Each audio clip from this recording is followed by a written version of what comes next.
इस शहर के अंदर एक क्रिकेट स्टेडियम है, नवा शहर में मेरे घर के पास, जहां पे सीजन में पाकिस्तानी टीम प्रैक्टिस करने आती है। मेरे शहर के बच्चों के साथ ये जुल्म है कि मलिक साहब वहां पे 14,000 रुपया ये फीस देंगे तब जाके मैच खेलेंगे। तो मैं इंशाल्लाह ये प्ले ग्राउंड बनाऊंगा। और उसके साथ दूसरी बात, अगर कोई बड़ा ग्राउंड है भी तो उसमें प्लेयर तो खेलते हैं, लेकिन छोटे बच्चे, जब हम छोटे होते थे हमें भी बड़े कहते चलो भाई बैठो हम खेल रहे हैं। बच्चों की ट्रेनिंग के लिए कोई प्ले ग्राउंड नहीं है, तो बच्चे सीखेंगे तो ऊपर जाएंगे। अहमदाबाद और हज़ारे के अंदर फुटबॉल के बहुत बड़े प्लेयर हैं, क्रिकेट के बहुत बड़े प्लेयर हैं। अगर बच्चे सीखेंगे से हमारी क्यादत में करते हैं तो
कि 12 अप्रैल 2010 को हमारे 7 बच्चे फौरन चौक में शहीद हुए तहरीक सूबा हज़ारा के दौरान।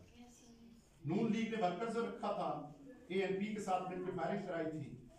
8 साल से पीटीआई की हुकूमत है, ना सूबा हज़ारा की करारदाद कौमी असेंबली में गई और ना मेरे 7 बच्चों की FIR काटी गई। उसके लिए हमने जदोजहद इंशाअल्लाह